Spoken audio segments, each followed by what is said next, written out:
What's going on, guys? Just landed in Memphis, Tennessee. I think this is one of the most underrated cities in the whole entire United States. I'm gonna be here for an entire weekend sharing you guys some hidden gems and also some well-known gems so that way you guys can experience the culture and all the things that this city has to offer. I want you to tap in and I don't want you to miss a beat. Let's go. All right, guys, so look, about to jump in the Uber, head downtown. Bet. Appreciate you. All right, cool. How you doing? Fine, how y'all doing? Incredible. Sorry about that. We had to record a little something. Oh, you fine. We're here with the Memphis Tourism Board. Okay. So we have to get content about the city. Let me ask you this. What's your name, by the way? Jertasha. Jertasha. That's a really nice name. I know it's different. Unique. Yes. Well, mine is Kemoy, so it's, Okay. yeah, so I get the whole unique thing, right? Yes. Are you from out here? I live in Mississippi. Wow, like currently? Mm-hmm. But you, Oh, so it's close. It's on the border of Tennessee. wait, so how far is it from here? I live 20 minutes from the airport. Oh, wow. All right, guys, so listen, we're just checking into the hotel. It's the Hyatt Centric, which is on Beale Street. Beale Street is like one of the most popular streets in Memphis. There's, just down the street, there's like bars and restaurants and all things of that nature. So this hotel is very well located. Also, this hotel is actually a fairly new hotel. So there's a dope rooftop bar, and best believe we're gonna hit that up, have some drinks, have some food. So we're about to check in, so let's go.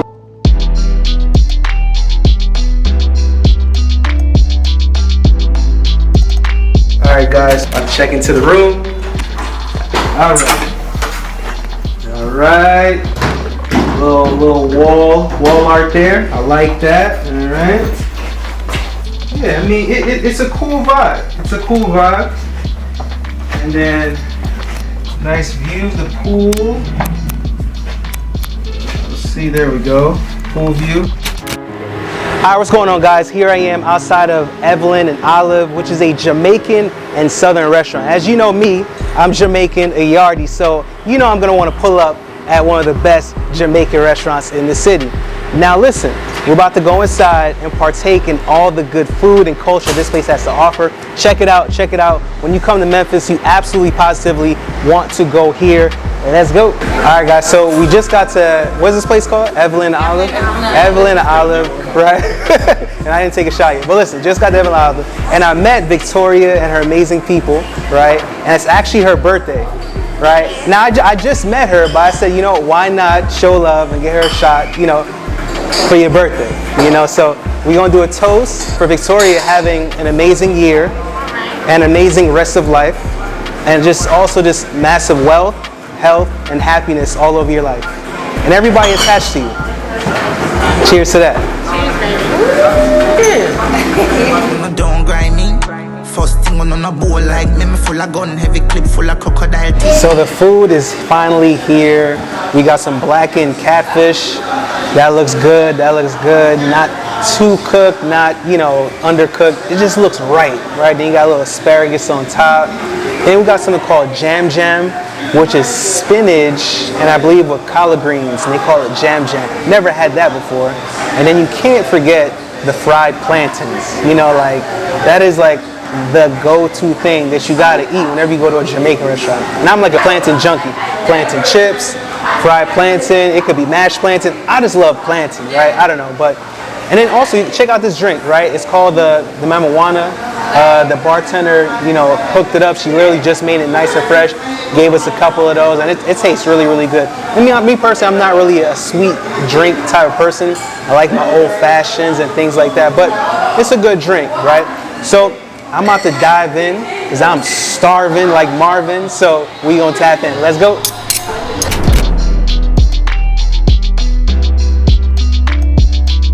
So we just got to the Edge Motor Museum.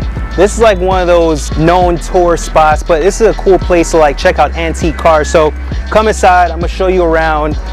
When you come to Memphis, this is probably some place you should stop at, especially if you like cars, right? Come on. All right, guys, so here we are at Edge Motor Museum. One of the most, just classic cool, just amazing places in Memphis, right? Especially if you like antique cars. But I was welcomed here by Richard, and he's like, you know, super knowledgeable, and he's like the guru when it comes to all this stuff. So Richard, man, I'm really excited to be here. If you just kind of tell me anything that you could about like here, or like how to start, or just like, it's anything. Love to talk about this. For sure. The name of this exhibit is American Speed. It's the history and evolution of the U.S. sports car from World War II to the energy crisis. Wow. And how long have you been in Memphis? A day. Okay. Yeah, a few hours. The things you're going to do when you travel here to Memphis, and most people who come to Memphis do this, they're going to go to Sun. That's 600 feet down the street, okay? They're going to go to Graceland. They're going to go to Stax. They're going to go to the Civil Rights Museum. Yeah. All of those things have this era in common, World War II to the energy crisis. So if you're going to Sun, you're going to Graceland, going to Civil Rights Museum, you have some interest in 50s and 60s culture. Right. So what this exhibit does, one, if you're a car person, this is awesome. But yeah, for sure. Two, but say you're not a huge car fan. What this place does is add some depth and breadth to the overall experience that you get when you do Memphis's rich cultural and musical history. Yeah, I love it. I love it, man. What out of all these cars, what's your favorite? All right. Well, that's a Thunderbird. All right. Okay. All right, and that's that black one over there. Okay. We've had 3 of them. We don't own any of these. They're all just on loan. People are loaning their artwork with Wow. us. But, every car looks good in black, right? Yeah. But that car has design that gets lost in the black paint. There's lines and shadows and stuff that just kind of go away. So I mean, that car's beautiful, and I like all the Thunderbirds. But give me one that's in a dusk rose or in a sand coral or something like that. We had one that was in white. They called it Casino Cream. How cool is that? That's a Casino Cream. You get that in your head, Yeah, right? yeah. But we used to have more fun with our color names and stuff like that. Yeah. But I like that Ford Thunderbird. Why they remove that fun in the color names? I mean, I don't know. I guess they want to keep it simple. Maybe the simplicity. Keep it simple. Yeah. There's always going to be somebody who doesn't like it. For sure. You know. For and sure. so, but you know, like Corvette always named their colors after racetracks. Okay. All right. That one's Riverside Gold. Okay. Okay. Riverside's a racetrack. Yeah. There's something called Marlboro Maroon. Has nothing to do with the cigarette company. There's a racetrack called Marlboro. Got it. A lot of or Goodwood Green.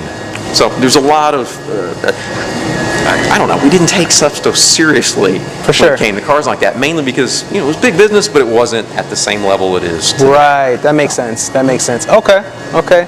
Man, this is really cool. How long has this place been around? It's been around 3 years. Okay. Like I said, we don't own any of them. They're just loaned to us. Okay. And so these cars do rotate out. We've got 5 new ones coming this summer, and we always announce them. Like we're standing here in front of this Kaiser Darren.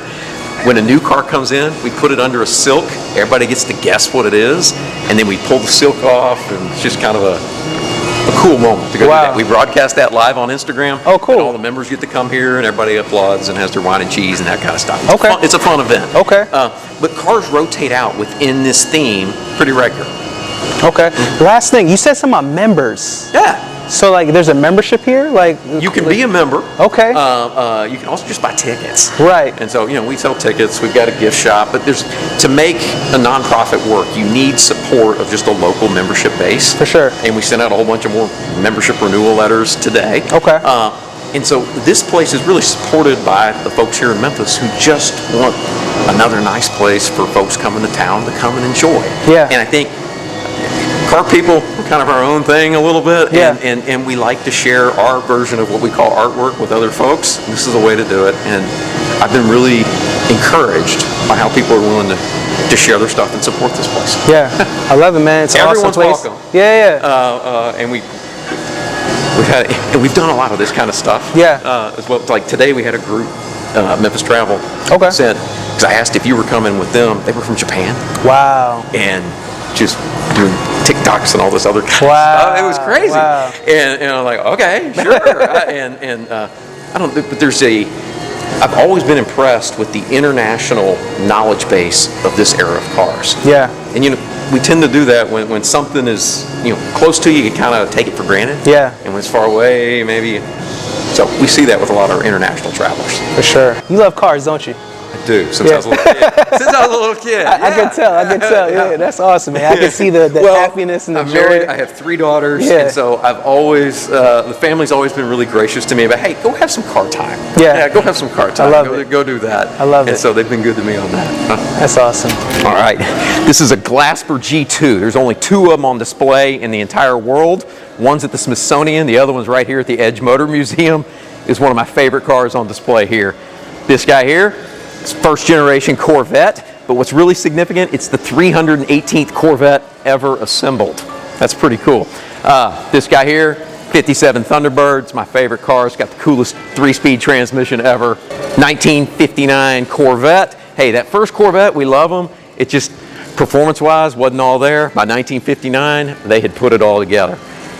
Here, some folks love this car, other folks think it's the ugliest thing in the building. I like it for that reason. It evokes a response. It's a Studebaker Avanti. It went 200 miles an hour at Bonneville, and it's the only car to have ever won a fashion award at New York Fashion Week. I think it has to do with the knobs, the dials, but there's also a full ladies vanity in the dash. You hit a button, 2 makeup trays come up, and a mirror flips up. That's nice.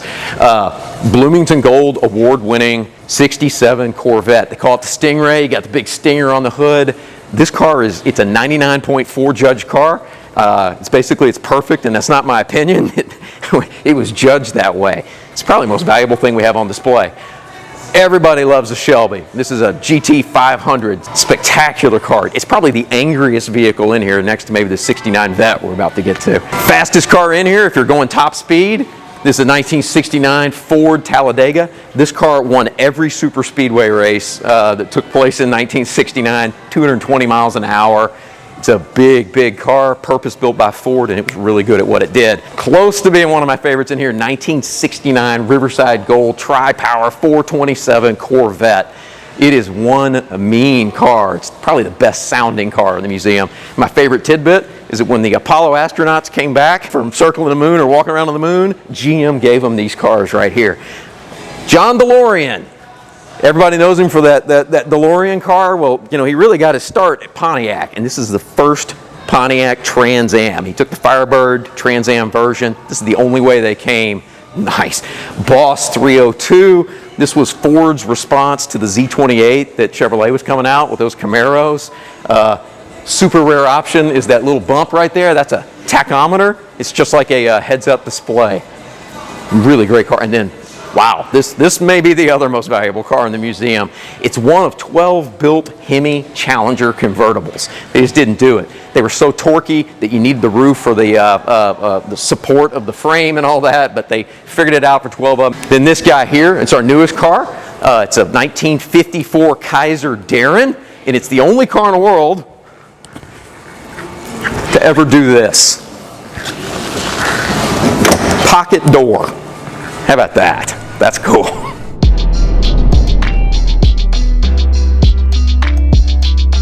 All right, guys, so we just wrapped up touring the Edge Motor Museum. It's been quite the experience. I'm not going to lie. Like I was telling Rich, I said, you know, I always thought these cars were cool. I'd see them on movies and TV shows and stuff like that. But after really coming here, and what I tell you, like, Richard is extremely knowledgeable when it comes to this stuff, right? He shed so much knowledge and gems on just the making and the history behind all these vehicles. And it really opened up my mind and actually just made me more excited about these type of cars in general, right? So it's been an amazing experience. If you haven't been here, I highly encourage you to come here. And hey, Rich, if you could just kind of share with the people, like, how could they find this place? Like, do you guys have Instagram, social media? Like, yeah. Instagram's where we do most stuff. Edge Motor, that all repeats on our Facebook page. We got a Twitter presence as well, but mainly Instagram is where we do everything from live broadcasts for unveiling of new cars and things like that. You can also just go to edgemotormuseum.com, and there's a button up there that says Cars. And all the information that you got to go through here today is available right there. So it's cars from the past, it's cars that we currently have on display, and it's not just the write-up and year, make, and model, it's all the old photos and stuff that add kind of some depth and breadth to the car that's sitting there in front of you. So edgemotormuseum.com/cars. that takes care of that. Amazing. Well, guys, there you have it. Share this with a family, share this with a friend. Guys, like this. Comment below what you like about this whole experience, right? I mean, follow the page, right? We're going to be sharing so much more value and things of this nature, adventures all around the city, all around the country, and all around the world. So, Richard, I appreciate you for the opportunity. Thank you. Thank you, my brother. Have a nice time in Memphis. Thank you so much. Let's go. What's going on, guys? I'm out here in the middle of Memphis, Tennessee, and guess what I found? I found a speakeasy, aka secret bar, and you're not gonna believe what it's disguised as. Come on, follow me.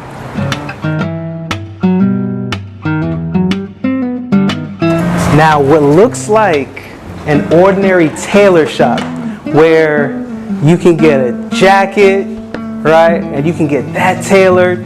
You can get, you know, a nice little smooth top hat, you know, maybe a button up, right? Maybe you can get some garments sewn and just well tailored, right? The mirror where it's like you can act like you about to get right, you know, just like how an ordinary tailor shop would be set up, right? Again, some more jackets and hats, but guess what? As you look around, what this looks like, an old like elevator, it really leads to almost another world. Come on.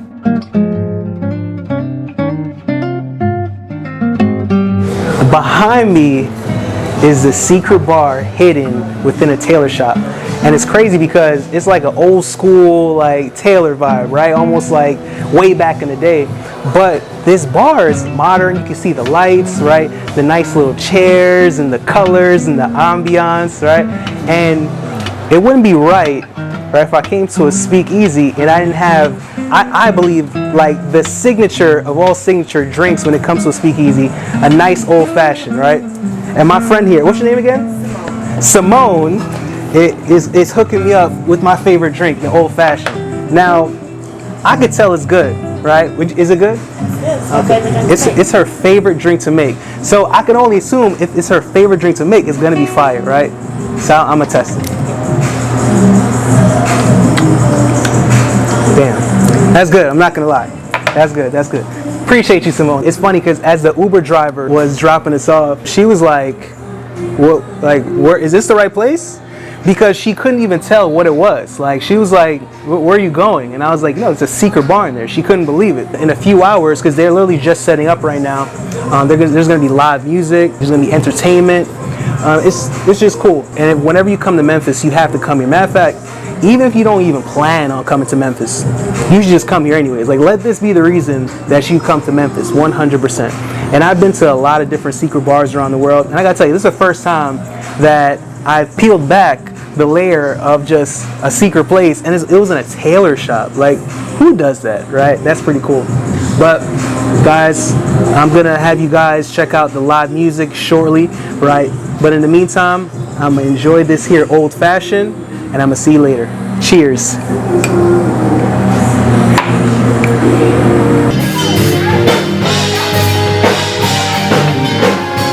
As you can see, there's live music playing. Check it out live music playing. It's a vibe.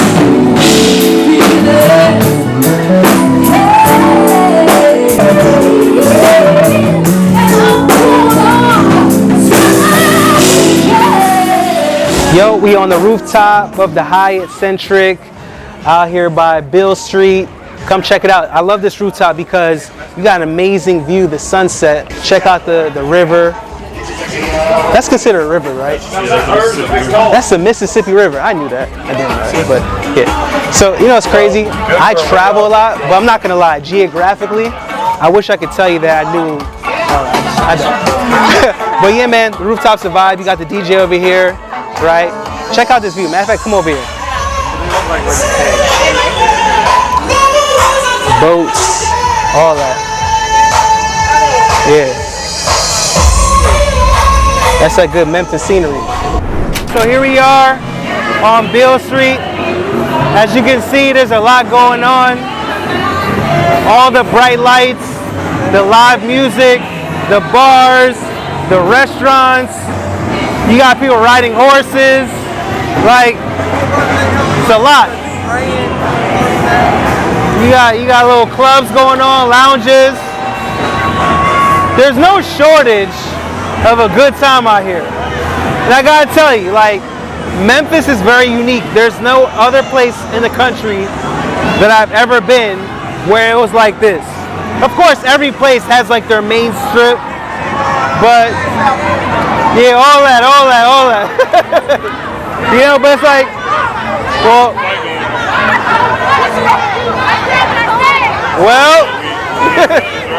we in Memphis, let's go this way. It is what it is, right? But just good vibes, man. Like, I've actually never been on this side.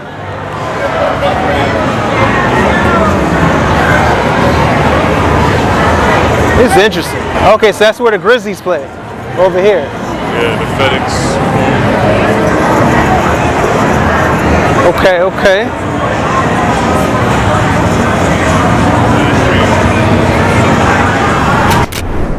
All right, great morning, guys. We're here in front of the Arcade Restaurant, which is literally Memphis's oldest cafe, guys. This cafe has been here since 1919. Do you know any restaurant or establishment that's been around since 1919? That is a long time, and that shows a lot of tenacity, consistency, solid business foundation for something to be around for that amount of time. Because you already know the average business fails after a few short years. So the fact that it's been here since 1919 only shows that, number one, the food is probably great, right? But the culture, the customer service, everything in which this establishment is all about, it's absolutely amazing. So I'm about to bring you guys around so you can see why has it been around for so long and why is it so cool, right? So follow me.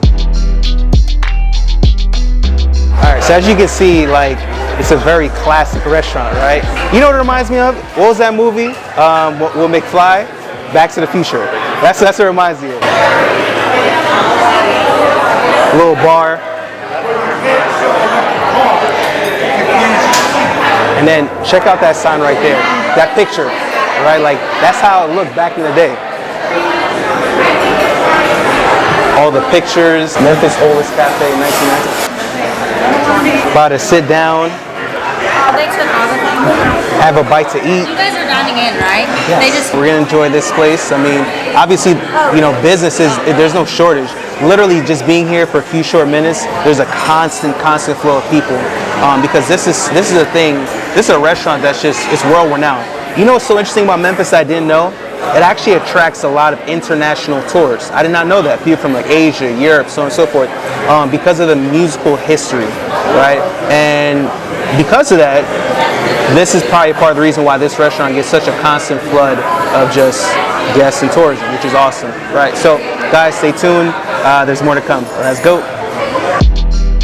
What up, y'all? Here in Memphis, Tennessee, at the Civil Rights Museum. This museum embodies so much just history and information when it comes to the period of the civil rights. Now listen, connected to the museum, you see it's a Lorraine Motel. Now this motel is extremely just massive when it comes to history. I'm gonna tell you why. So this very hotel was actually the place where Dr. Martin Luther King Jr. was assassinated. Matter of fact, he was actually one of the most famous people to stay at this hotel, and he would come here frequently. And unfortunately, back in 1968, right, Martin Luther King Jr. was coming here to pretty much support a strike among sanitation workers. And one unfortunate evening, as he was, you know, coming out of his room, and room 306 specifically, he actually got struck in the back of his neck by a bullet, right? Man, and it's so unfortunate, right? Because he was someone that, man, when it came to just African American, right, our culture, right, and just helping us become free, right, he's one of those key individuals that allowed us to have the freedom that we have today, right? Not even just physically, but also like mentally. Like when it comes to the culture, Dr. Martin Luther King Jr. was the GOAT, right? So it feels surreal actually being here at the motel where it all went down. Yeah. I'm gonna take you inside this museum so you can enjoy the journey with me. Well, let's go.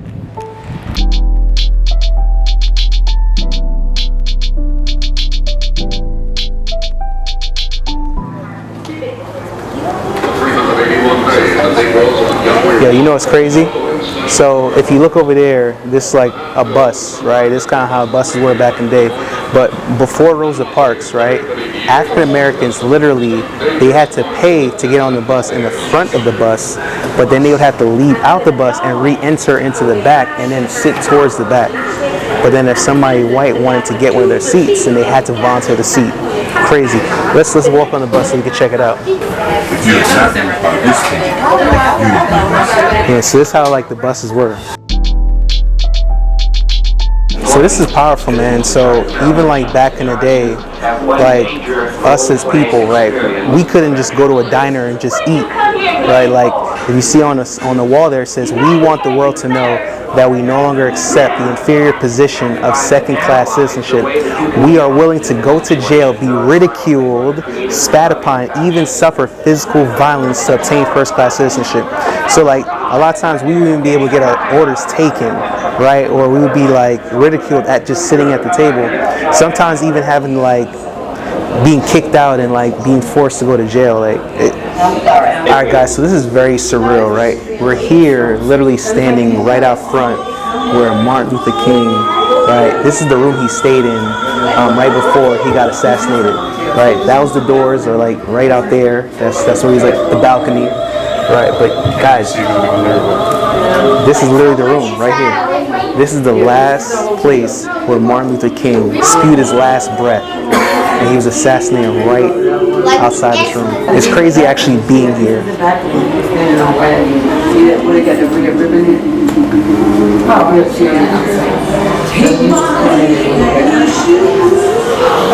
Alright guys, so we're standing out of room 306 at the Lorraine Motel, and this is literally where Dr. Martin Luther King Jr. got assassinated.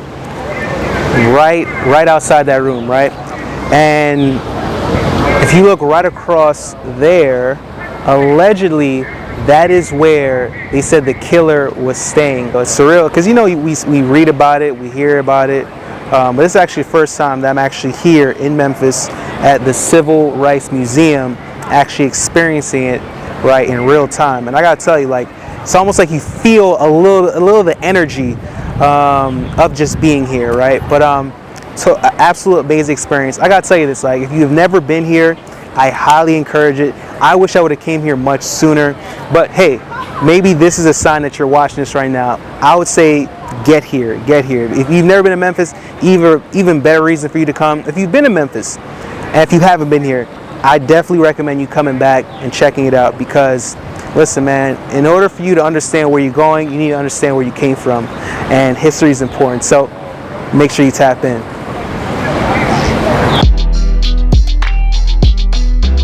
Alright, what's going on, guys? We're in the Uber heading to Graceland. What's Graceland, you ask? It is Elvis Presley's home. And as you know, Elvis Presley was literally, you know, an iconic artist when it comes to rock and roll. I mean, he's made tons of hits, right? Hits that you still hear today, and he's literally world renowned. And the cool thing is, like, literally people come from all around the world to actually see this property because of the impact that he's made around the world. So I'm pretty excited to check it out. Alright guys, so we're on this line and we're getting ready to go to Graceland, which is Elvis Presley's mansion. Again, like, this line right here, constantly going. Constantly going. People from all around the world just to see Elvis Presley's house, right? So I'm excited. Guy's a legend. You gotta give it up to him.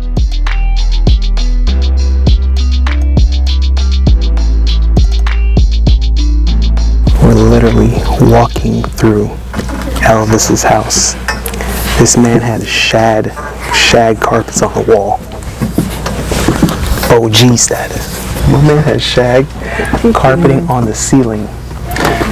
You know, some people have it on the floor. This man had it on the wall and the ceiling. That's different. Swipes. We're here in front of the mansion, Elvis Presley's mansion, called Graceland, and all his childhood moments and awards and just crazy, just acres upon acres. He even has like a horse ranch, and you know, he has a racquetball room, everything. It's crazy. Guys, when you come to Memphis, this is definitely a place you want to go. Elvis Presley's mansion. So look, right, I didn't know this, but did y'all know that Elvis Presley had his own airplane and private jet? It says Lisa Marie on it. I believe that's his wife, but I didn't know that. So we're inside the plane. This plane was flown by Delta Airlines at one point, and then after Delta retired this plane, Elvis purchased it for about $250,000, $250,000, and then after purchasing it, he put about $800,000 into refurbishing it. Man had money. Serious, bro. All the chairs throughout the aircraft. Well, he was on the move, right? Like, what do you say? He went to like 50 different cities in 50 days or something like that. So that's the thing too, right? That's why it was an investment, right? That's why like business owners and high-level entrepreneurs, they'll do things like buy a private jet or a private plane, because so what other people may think that's like a ridiculously, you know, high expense, to them they feel like it's saving them time, right? Which is a lot more important than money. Because if they're on the move to handle business deals, they said, why not? I don't want to have to wait to go through TSA or have to buy all these countless flights. Let me just get a plane, you know, hire some pilots, and I'm good. So this was probably what the whole refurbishing was about. Because when Delta had it, it was probably set up like a regular plane, seats. But Elvis said, now I want to blow this whole thing out and really have it set up like a PJ. Bro. That's it. So here we are in Elvis Presley's dealership. Literally, he has so many whips. He could have literally started his own dealership, right? Like, he got Ferraris, he got Cadillacs, Rolls Royces. He got his first Rolls Royce in 1960. First of many. Got the OG pink Cadillac. Look at that. Man, his collection mean. I can't even lie, man. You see the Mercedes limousine? Sheesh. This man was legit. Nobody's perfect, but if you drive a Mercedes, you're pretty close.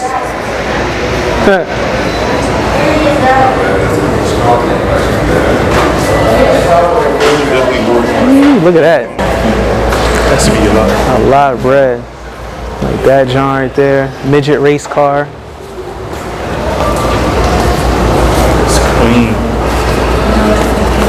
El Dorado. Welcome to Presley's Motors. That's official. We out. We out. We out. We riding a golf cart. Oh. Oh.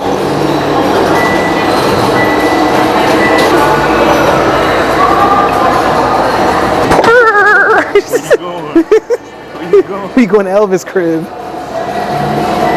Okay. Let's go this way. Alright, so now we in the front lawn. This is the front lawn of Elvis's crib. It's a little disrespectful though, because we in a golf cart pulling up to on his lawn. Hey, what's going on, guys? We're here outside the Peabody, which is a luxury hotel here in downtown Memphis. Also, this hotel is well known to have these like these ducks, they march through the hotel, and they do that literally daily, right? Something from the morning to like 5 p.m. Just imagine little ducks. I'm gonna show you a snippet, you know, in a little bit, but you're gonna see ducks literally just marching through the hotel. But come on, follow me. As you can see, the hotel is very upscale. You got somebody on the piano. You got a nice fountain in the middle. Come, let's check out the fountain.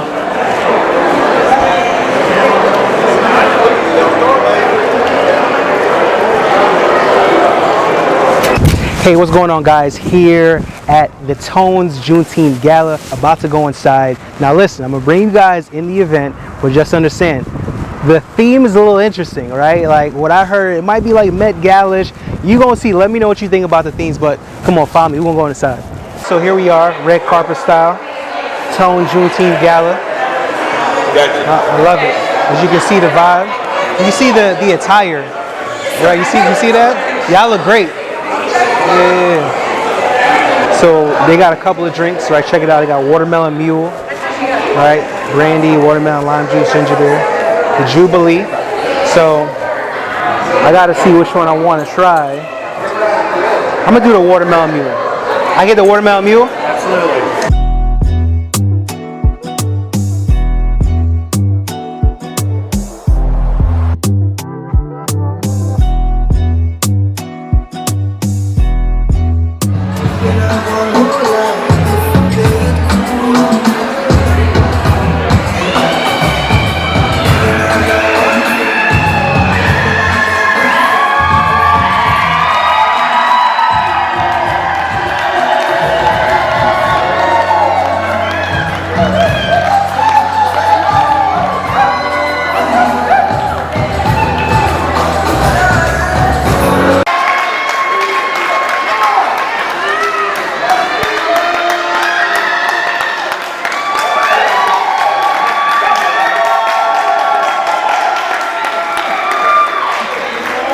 Celebrate, for us to honor the shoulders that we stand on, the sacrifices that have been made for us to be here, for us to be seen, for us to be heard, for us to be valued, for us to be empowered.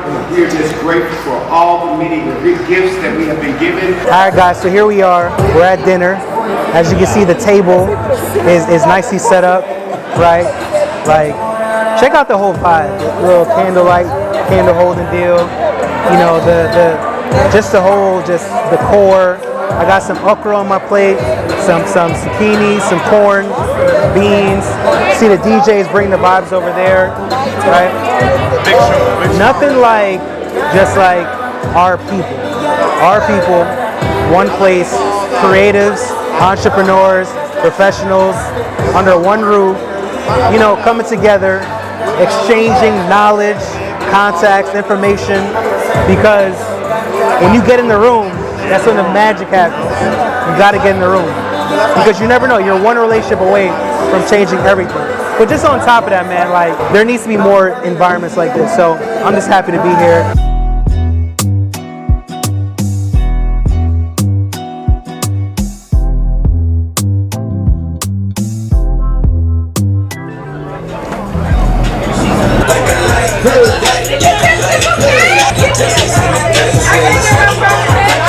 So here we are, we're at the after party for the Tone Juneteenth Gala, right? So as you can see, they literally rented out a whole entire boat.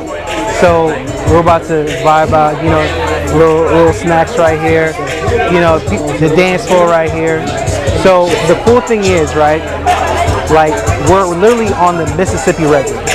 Okay, so this boat is gonna go all around the river. And so not only is it an amazing environment for people to connect and build and have fun, but it's gonna be an amazing view and experience on such a classical and also one of the largest rivers around the world. So, about to the dance floor. Let's go.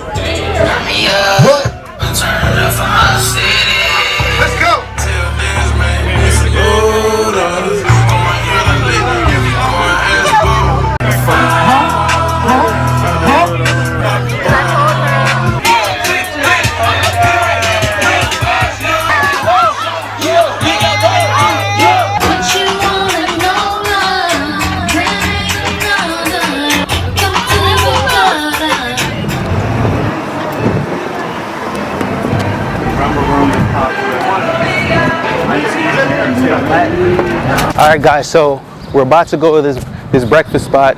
Well, it's a restaurant. It's a black-owned restaurant. It's called Sage, and it's very well-known, popular. Obviously, you can see the line, right? There's clearly a demand for this spot, so we're about to check it out. Heard a lot of good things about the food, the vibe. Obviously, it's a go-to place for Sunday brunch. So here we are. We just got our food, just got our champagne. Now listen, here's what I'll tell you. I eat a little different. So I have a very pescatarian, vegetarian type of eating. I don't eat bread. Yeah, so my plate is not your normal dish here. I'm eating a little salmon with some capers. Obviously, I took a bite, some avocado, got some fruits here. But if you want to see like a very traditional, popular, like just item on the menu here, matter of fact, I'm gonna show you the chicken and waffles. Look at the chicken and waffles. Yep. That's kind of more what you can expect if you come here. You can check it out. The ambiance is really good, and it's packed out too. So, and today's Father's Day, so a lot of people are probably here with like their husband, right, or significant other. But overall, it's a good vibe, man. You know, let's take some champagne. It's hitting. It's good. Yeah, man, I like this place. I do. When you come to Memphis, make sure you come here. It's a go-to spot, clearly. The line is still crazy. All right, guys, so here I am at the Stax Museum. This museum is for American soul music. So this is like a major gem out here in Memphis, Tennessee. So a lot of people told us about coming here, so I'm excited to finally be here. So come with me on a journey, let's go.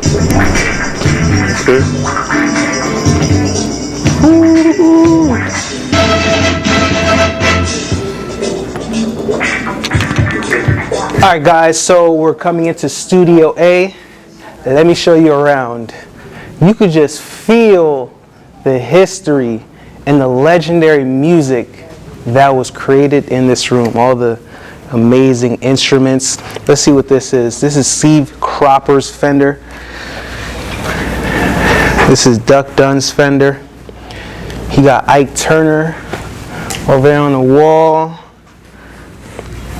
Wow, wow. True legends, true legends. What's going on over here? Wow. All these hit records.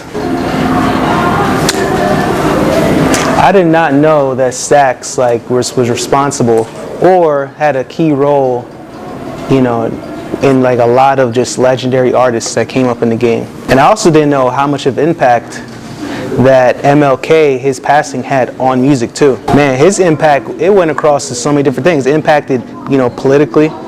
It impacted probably just financially, emotionally, right? Spiritually, musically. That man's impact was just on a whole nother level. That's true impact.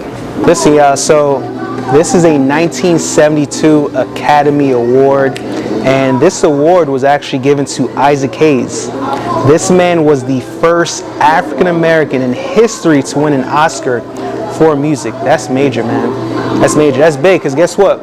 When one person does something, that literally opens up the floodgates for other people to do it. It shows what's possible, right? So Isaac Hayes showed us as people, right, black people, what was possible when it came to music. And I'm pretty sure because he did that, others are able to do it in a major way. So shout out to Isaac being a pioneer. It's a nice ride. It is. That's drawn clean. Definitely a caddy. Yo, what's going on, y'all? So here we are at Tone's Juneteenth Family Reunion Festival. This is the annual thing that they got going on for Juneteenth. This is my first time, so I'm excited to be here. There's music, there's food, there's vendors, there's all types of things going on, but I'm gonna have you guys experience it with me. Let's go.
What's up? You come from that seat, I'm a passing you a bitch. scared of swerving with your bitch on the passenger side.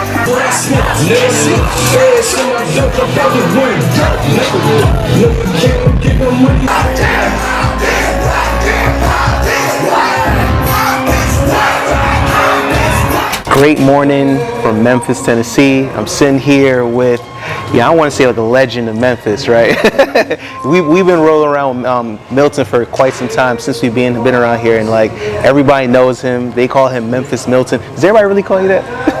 Yeah. Memphis Milton. Obviously, if they call him that, that means he has a lot of impact here. You know, his network is amazing here. He helps a lot of people, and you know, as we really toured the city and got a chance to experience so many different things, you know, we really got a chance to connect with Memphis Travels, right, which is a, tourism board that influences people to travel to Memphis. And, Milton here plays a very essential role with Memphis Travel, but not just with Memphis Travel, but again, to the city, and also just a lot of things that connects the world to here, right? So, Milton, if you just kind of share with the people, like, what does Memphis mean to you, and like, how did you get into the realm of tourism and just everything that you do? 16 years ago, I got to start in tourism. I feel like 16 years ago, I was thinking that journalism and the radio would be the focus of my career. I was producing a local radio station here, and I was working for a local newspaper.